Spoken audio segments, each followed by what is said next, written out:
Good morning. Today we're going to be doing cubic functions. I'm just going to show you how to plot cubic functions without using a calculator. Please note that it is actually easier to plot the graph using the calculator. However, we're going to be plotting the graphs without using the calculator. I prefer not using the calculator because later on when you do interpretations of graphs, it'll actually make it easy for you to understand what is going on there. So basically, for you to plot functions or any other graph, all you need to know is the steps that you need to follow. The first step doesn't change for all the graphs for that matter, whether it's a straight line, whether it's a parabola, whether it's a hyperbola, all those functions have the following steps, okay? Except obviously for some functions don't have step number 4 and 5. However, most of the graphs have these steps. Step number 1 says determine the shape of the graph.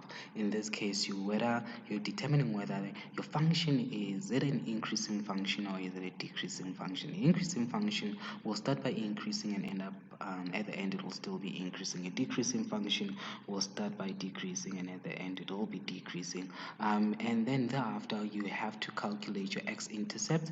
Please remember, x-intercept is where the graph touches the x-axis, and on the x-axis y is 0. All right, for y-intercepts you simply calculating the coordinates of the point where the graph touches the y-axis, and when the graph on the y-axis x is equal to 0, please note that on the right hand side of the y-axis your x values will be positive, on the left hand side of your y-axis your x values will be negative. So basically that's your y-axis will just be where x is equals to 0.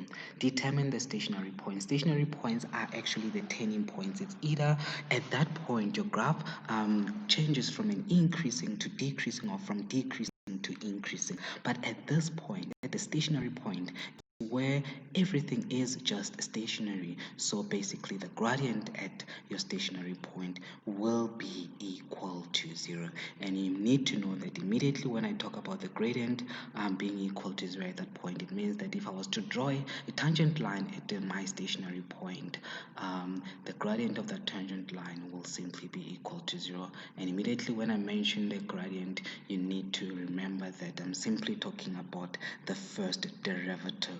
So for you to find your stationary point, you will need to determine your first derivative. And then we've got the point of inflection, which is pretty much new. All right, a point of inflection is where your graph is neither increasing nor decreasing. Basically, if your graph is increasing at the point of inflection, we're just determining the rate, whether it is increasing at an increasing rate or is it increasing at a decreasing rate. All right, meaning that if it's increasing at an increasing rate, it's just shooting up. All right, however, if it's increasing at a decreasing rate, it is still going up. However, it is getting ready to go down, and it will go down at the stationary point. So basically that's what your point of inflection is. And then the last step will for you to plot the graph. I'm not going to do all the steps. In some equations, in some exercises, in some questions, I will not do point number 5, okay?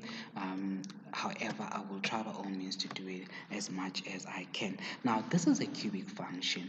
A cubic function, the coefficient of x cubed by now you should know is a, and the coefficient of x is b, the coefficient of x is just 2, and your constant will be equal to -3. Your first step, remember, I said to you, you need to determine whether your graph is increasing or decreasing. Now, if a is greater than 0, your graph will start by increasing. You'll realize that this graph is actually going up, right? It is increasing. So it is going up. Y values are increasing. And obviously, it'll reach a stationary point. After the stationary point, it is decreasing. But it will end up increasing again.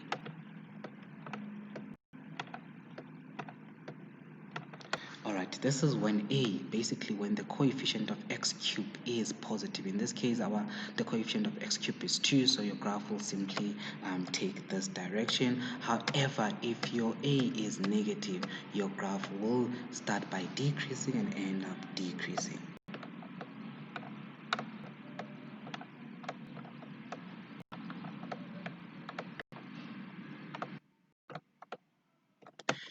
Just to warn you, our pupils actually ignore this step, and this step is very important. Without vision, guys, you will never reach your destination.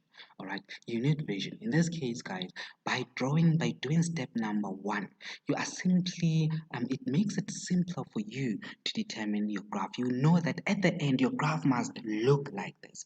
If your graph doesn't look like this at the end, you just know that you are wrong and you need to correct whatever you did wrong. That's why step number one is very important, because it tells you about your end product. And what's the point of working if your end product will still be incorrect? So this one makes sure that your end product is correct. The first step, I said you need to determine your x-intercept. I have spoken about this already. Now your intercept, or on your x-intercept, y is equal to 0. Note that f of x is the same as y. So where there's f of x, I'm simply going to substitute 0, and then this I'll be left with an equation. Immediately when I'm left with the equation, the first step, check if you have a common factor and take it out if you have a common factor. However, if your common factor is an integer, just divide everything by that common factor to make your life easier. Because we are dealing with a cubic equation, you need to find a factor that will give you an answer of 0. So you need to use trial and error for you to find that factor that will give you 0. All right, in this case my factor was -3, hence x plus 3 is equals to 0. So I know that my binomial will be x plus 3, but in the other bracket I don't know what I'm going to have. However, I know that I need to multiply 1x with 2 for me to get x cubed, as per the previous equation, the equation that I showed you. You realize that for me to get that, I will need to multiply x by 2x squared. All right, for me to get -3, which is the last term, I will need to multiply 3 by -1.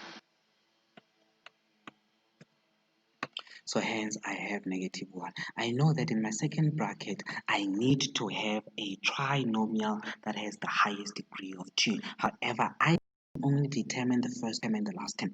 I can't determine what will be in the middle. Now guys, please read the sentence. If you don't know how to use this method, please check the previous video on cubic functions. I explained how this method works, right?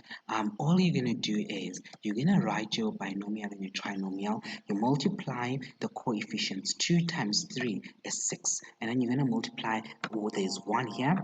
The coefficient of x is 1, so I'm going to take 1 and multiply it by b, and I'm going to get b. All right, so if I multiply 2 times 3, I will get 6. If I multiply 1 with 2, I will get b. And then you go back to the original equation to check what the coefficient of x squared is, and you realize that in the original equation the coefficient of x squared is 7, and whatever you get as the answer here, you just equate it to that 7. So basically I'm going to have 6 plus b is equal to 7, and then you just solve for b. B is equals to 1. Take that, substitute it into the factored equation. So where there's b, now I have substituted 1 in the second bracket.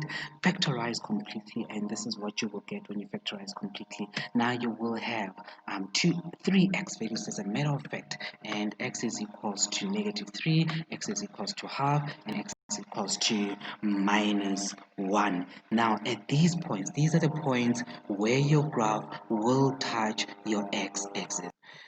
I know that my graph will touch my x-axis at this point, where x is -3, where x is half, and where x is equals to -1.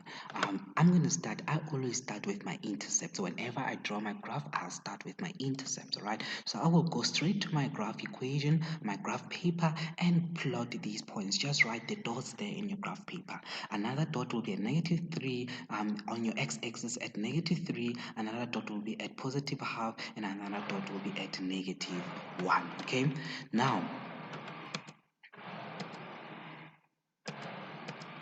determine your y-intercept. To determine your y-intercept, all you have to do is to go back into the original equation where there is x, substitute 0, and you realize that your y-intercept will just be equal to whatever constant you have. In this case, obviously, our constant was -3, and those will be the coordinates of my y-intercept, right? Now you need to know that at your turning point, the derivative is equal to 0. The first derivative will be equal to 0. Remember, at the turning point, your tangent line at turning point will be parallel to the x-axis, all right? And if your tangent line is parallel to the x-axis, it simply means that the gradient of your tangent line will be equal to 0. Y will be changing, however, x will be changing, however, y will not be changing at that point. Okay, please note that x will be changing, but y will be constant at that point. That's why we simply say that when you find your first derivative at your turning point, the derivative will be equal to 0. So basically, this is what I'm trying to say to you.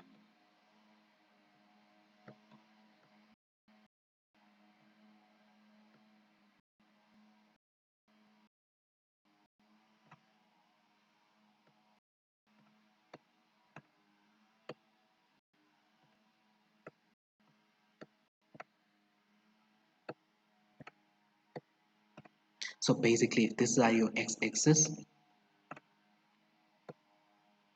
and that is your y-axis, y will remain the same throughout, but x is changing. That's why at this point, the derivative, the gradient of your tangent will be equal to 0. So at your turning point, all we know that is that the first derivative will be equal to 0. Right? I've explained that point. All you have to do is to find your first derivative, equate it to 0, and then solve for x. All right? After finding the value of your x at the turning point, take that value of x and substitute it into the original equation to determine the y coordinate of that turning point. Okay, and I will actually get into it deeper later on where I explain as to under what circumstances will the y value of your turning point be a maximum value, a local maximum, and why it will be a local minimum. Later on, I will explain that thoroughly. All right. Now, all I have to do is to find my first derivative, which is what I've just found, and then we know that my gradient at the turning point is equals to 0. Remember, I did explain this thoroughly in the previous video. At your turning point, as a matter of fact, at your turning point, the derivative will be equal to 0 because the gradient of the tangent at the turning point is equal to 0. Okay, now once we have done this, I'm going to try and factorize this, and there's no way that I'm going to factorize this, so I will use my quadratic formula. It'll give me two x values. My first x value will be minus 7 plus square root of 37 over 6. I'm going to take that first value and substitute it into the original equation. I will get to my y value, which is minus 3,149, which is 3,15 if you round it off to two decimal places. And I'm going to take the second value of my the second x value of my turning point and substitute it into the original equation. Please remember what the original equation is. It is that 2x cubed plus 7x squared. Please substitute the x values there to get the corresponding y values, and that's what you will get. So these are the coordinates of the turning point. However, I can't just plot these coordinates of the turning point. I need to know which one will be my relative maximum and which one will be my relative minimum. So basically, at the turning point, I need to know whether my graph will be facing up or my graph will be facing down. If my graph is facing up at my turning point, I normally say it is concave up, and meaning that the y coordinate will be my relative minimum. If my graph is facing down, we normally say it is concave down, and meaning that the y coordinate of that turning point will be my relative maximum. Right? It's a relative maximum, it's not an absolute maximum, because your graph might be increasing beyond that y value, or it might be decreasing beyond that y value. Now you have to determine which of the turning point will have a maximum y value or the minimum y value. To determine the maximum or minimum y value, you need to find the second derivative. Now, after finding the second derivative, you need to substitute the x coordinate of the turning point, the one that we found when we equated the first derivative to 0. You will substitute those into the second derivative. If you get a negative negative value, then it tells you something about your y-coordinate. It simply says that your y-coordinate is a relative maximum, and if your y-coordinate is a relative maximum, it means that your graph is concave down, it's facing down at that point. And if you substitute the x-coordinate of the turning point and into the second derivative and you find a positive value, it means that the y-coordinate will be your local minimum, meaning that at that turning point your graph will face up. Okay. Now remember, the second derivative is simply the derivative of the first derivative. So basically my first derivative was 6x squared plus 14x plus 2. I hope you guys master how to find the derivatives now. Please go back to my previous videos to understand how I got that. Meaning that if I find the derivative of the first principle, the first derivative, I will simply get 2 times 6, which is 12, and I minus 1 from 2, I will get 1. X will be, the exponent of x will be 1, and if I multiply the exponent of x, which is 1, by 14, I will simply get 14. And obviously x will have an exponent of 0, hence I will just write 14 and not 14 with any x value. All I have to do is to take the second derivative and substitute the first x coordinate of my turning point, and I will simply get a value that is higher than 0, which is that 2 square root of 37. That simply means that that y-coordinate of my turning point, the one that I showed you how to calculate in the previous slide, will simply be my relative maximum, okay? Meaning that actually minimum, meaning that my graph will simply be concave up, all right? And if I substitute the second y-coordinate of x-coordinate of your turning point, I will get a negative value, meaning that my y-coordinate of my turning point will be my relative maximum. If it's my relative maximum, it means that my graph at that point will face down. It will be concave down. And this is what I have. You will realize that that 5.2 is my relative maximum, and meaning that my graph will face down at that point, and negative 3,1 will be my relative minimum, meaning that my graph will face up. Facing up means it's concave up at that point. And obviously I ask you to plot the coordinates of your turning of your intercepts. All you have to do is to make sure that your graph passes through your intercepts. The one in red will be my y-intercept, so it will just pass through your intercepts. Please note, your graph must pass through your intercept, your x-intercepts as well as the y-intercepts. I will draw a graph in the next video.